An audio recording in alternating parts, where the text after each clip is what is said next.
warahmatullahi wabarakatuh. Perkenalkan, nama saya Susir Anasari, NIM 11814004046 dari jurusan Tadris IPA Fisika, BP 18 Fakultas Tarbiyah dan Keguruan, UIN Imam Bonjol Padang. Nah, kali ini Susi akan menjelaskan materi biofisika dengan dosen pengampu, Ibu Dr. Milyasari, SPD, MSI. Selamat menyaksikan. Halo teman-teman, kembali lagi dengan saya Susi Ratnasari. Nah, kali ini Susi akan menjelaskan materi biofisika dengan materi fluida dalam sistem biologi. Nah, Susi akan menjelaskan apa itu fluida. Fluida adalah suatu zat yang bisa mengalami perubahan-perubahan bentuknya secara kontinu atau bila terkena tekanan atau gaya geser, walaupun relatif kecil, yang bisa juga dikatakan suatu zat yang mengalir. Nah, benda yang dapat mengalami perubahan bentuk secara terus-menerus karena gaya gesek yang bekerja terhadapnya disebut dengan fluida. Prinsip fluida pada aliran darah manusia dinyatakan oleh hukum Poiseuille, yang mana cairan yang mengalir melalui suatu pipa kecepatannya berbanding lurus dengan penurunan tekanan dan pangkat 4 jari. Semakin kecil luas penampang pembuluh darah, maka laju atau kecepatan aliran darahnya semakin besar. Demikian pula sebaliknya, semakin besar luas penampang pembuluh darah, maka laju atau kecepatan aliran darahnya semakin kecil. Prinsip fluida pada paru-paru manusia dinyatakan oleh hukum Boyle, tekanan gas dalam ruang tertutup berbanding terbalik dengan volumenya. Bila volume semakin besar, maka tekanan makin kecil, dan bila volume makin kecil, maka tekanan makin besar. Dengan rumus P1V1 sama dengan P2V2. Di sini ada gambar pernafasan manusia, yaitu inspirasi dan ekspirasi. Inspirasi adalah udara mengalir ke dalam alveolus menuju atmosfer, sedangkan ekspirasi, udara mengalir keluar atmosfer. Selanjutnya, contoh penerapan prinsip fluida pada alat kesehatan.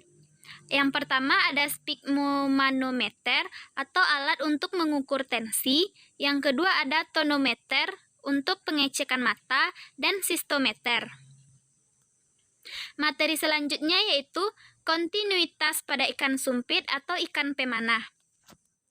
Kontinuitas yaitu persamaan yang menghubungkan kecepatan fluida dari satu tempat ke tempat lain.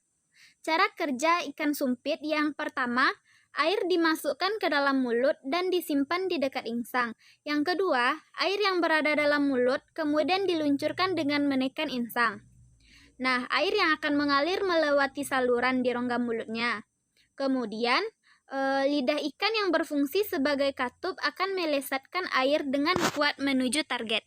Ini gambar dari penampakan ikan sumpit.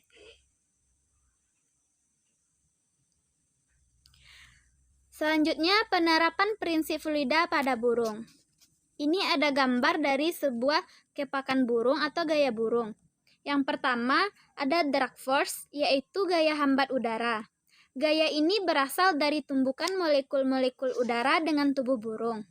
Yang kedua, ada gaya lift force, yaitu gaya angkat. Kepakan sayap dan aliran udara yang lewat sayap. Yang ketiga, thrust atau gaya dorong, dihasilkan melalui kepakan sayap yang bergerak seperti angka 8. Yang keempat, wake atau gaya berat, yaitu gaya tarik gravitasi bumi. Selanjutnya, menguraikan fotosintesis pada tumbuhan. Proses fotosintesis terjadi di kloroplas, secara khusus menggunakan klorofil. Nah, fotosintesis memerlukan cahaya matahari, 6CO2 ditambah 6H2O, dengan menghasilkan C6H12O6 ditambah 6O2. Materi selanjutnya, konsep fisika pada proses naiknya air dari akar sampai daun. Ini adalah gambar dari pengangkutan ekstraseluler pada proses naiknya air dari akar sampai daun pada tumbuhan. Yang pertama ada apoplas, yaitu air masuk secara difusi bebas atau transport pasif ke dinding sel dan ruang-ruang antar sel dalam akar. Yang kedua ada simplas, yaitu sel langsung ke sel bulu akar dan sel kortek, kemudian endodermus dan perisikel dan silem. Selanjutnya ada intravaskular, yaitu proses intravaskular ini berlangsung melalui berkas pengangkut silem. Yang pertama ada tekanan akar, yang kedua kapilaritas batang, dan yang ketiga daya hisap daun. Nah, itulah materi tentang fluida dalam sistem biologi. Sekian, Assalamualaikum warahmatullahi wabarakatuh.